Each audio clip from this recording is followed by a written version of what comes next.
PayPal, and MetalPay was born. And the idea was, let's make the PayPal for crypto. I was on the right path because, now in 2022, not only does PayPal have crypto, but they've added it to Venmo. They're completely overhauling their stack to add blockchain and crypto, and it was the right move. So from 2016 to now, the company has grown pretty significantly. Started with myself and my co-founder, who was Glenn Marion, our CTO, who actually created the original Dogecoin wallet, Doge Wallet. And no, sorry, not Doge Wallet. That was the first wallet that actually ended up being a scam. The real wallet was dogechain.info. And back in the day, before Bitcoin, blockchain.com, it was actually called blockchain.info. So all the Bitcoiners would go to blockchain.info. And when Dogecoin appeared, we had our dogechain.info. And that was created by Glenn. So I met him while working with a company called block.io. We hit it off, and we started MetalPay in 2016. Flash forward to 2022, the vision was to make something that everybody could use. Everybody could download this app. Everybody could have this crypto experience. And beyond just Bitcoin or just buying and selling, what do these networks enable you to do?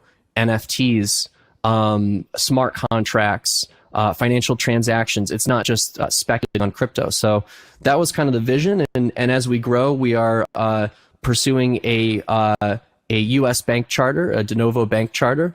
And we really took a different route than a lot of the other startups, because as I started to build this PayPal for crypto, I realized I have to do everything 10 times better than the traditional fintech walking into a Visa or a MasterCard or a bank partner. Because when I mention the word Bitcoin, I'm usually kicked out of the room. And I was in the very beginning.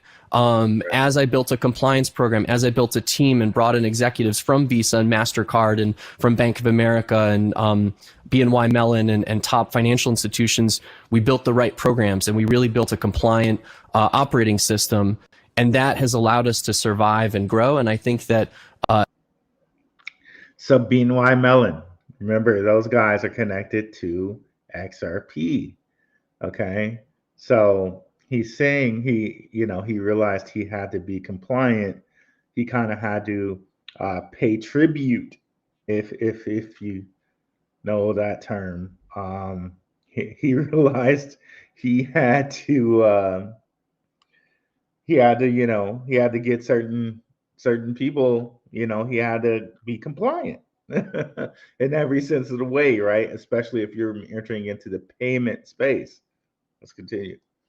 Now what's happening is really interesting. The crypto landscape is becoming regulated, and that is going to completely shift the way that we interact with these things. In one way, it's going to kind of eliminate some of the riskier things that you see out there, and definitely kill a lot of what I believe to be scams or just high yield investment, just the reiteration of the high yield investment program, but for crypto or something.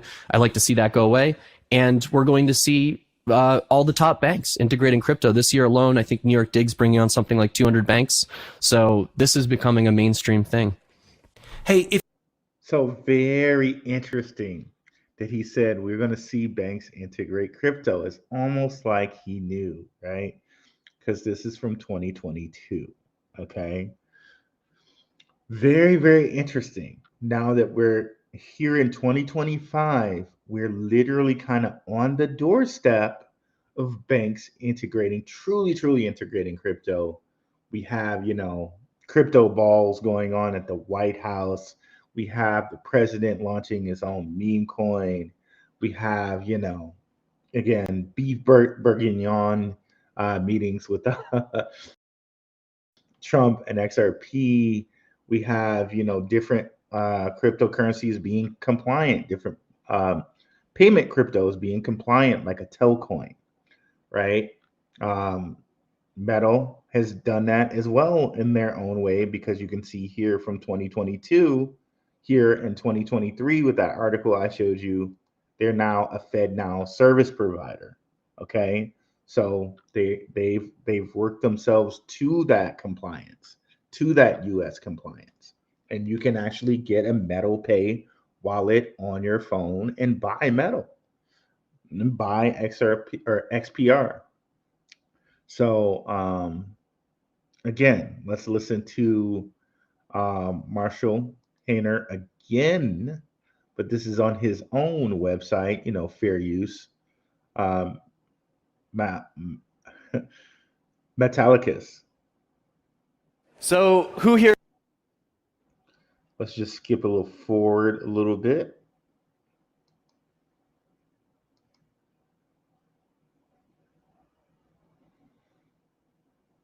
And play.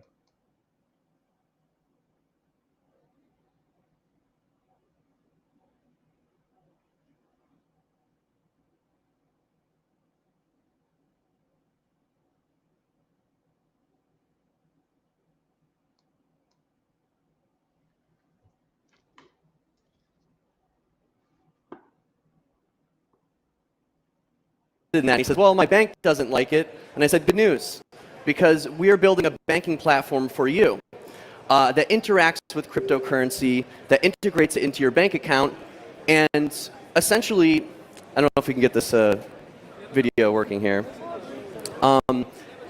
It integrates into your bank account where you can essentially have your own account and routing number, or in this case, your SWIFT code, which is connected to your name. That is your own essentially Your own Swift code, huh? Swift code, huh? your own bank account, which is a regulated EU bank account. In the US, we have regulated US bank accounts, which are FDIC insured.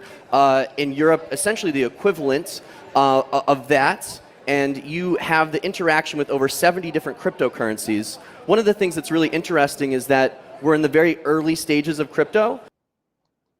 Again, this is from 2022.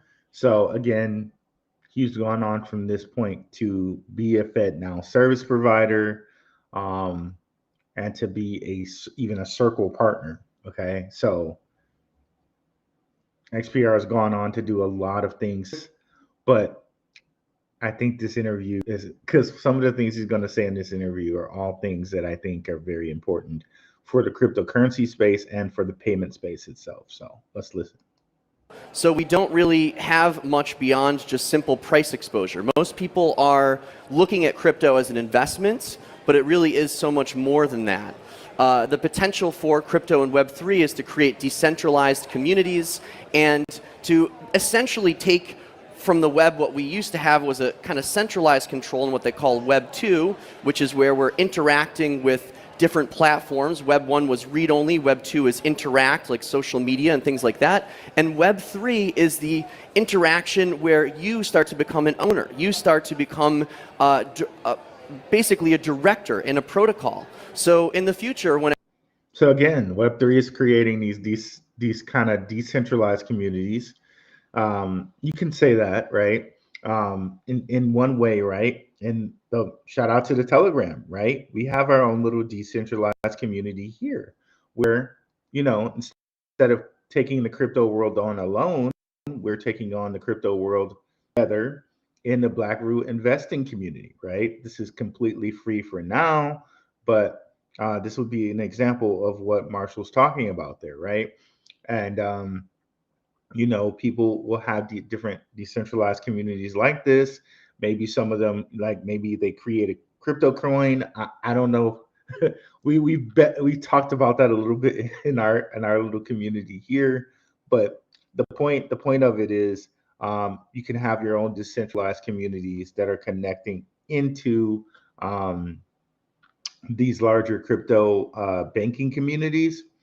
And it's very interesting what he's saying there. In a sense, this is what people talk about when they talk about meme coins, right? Is that you're almost creating your own quote unquote religion, so to speak. This is what that guy Murad was talking about. But again, when you get off into meme coins, I think you're getting off a little bit into the distraction, and you're not focusing so much on the payment, right? Which we're going to talk about here after Marshall finished speaking. To me, these payment cryptos are the future. Okay, and I've spoken on this before, and I think it just it definitely bodes some reiteration here. Okay, today, this Sunday, and as always, if you have questions, feel free to put your questions in the chat over here. But it's really important that we understand that payment's the future. And let's let Marshall continue here. Let's let him continue. when it comes to social media, when it comes to different types of economies, they are going to be built on blockchains. They're going to be. So you mentioned social media, right? That this is all of this is so like juicy, and he didn't even talk for so long. Like think about X or Twitter, right? And how Elon kind of wants to make that into a WeChat. That's a whole community that could have, like, they already have the ability to send Bitcoin, by the way. They had that just before Elon bought it. So imagine them now having the ability to send Doge or Bitcoin or XRP or XLM. It opens up a whole new kind of banking culture in which now your decentralized community, be it a Twitter, be it a Telegram page like ours, be it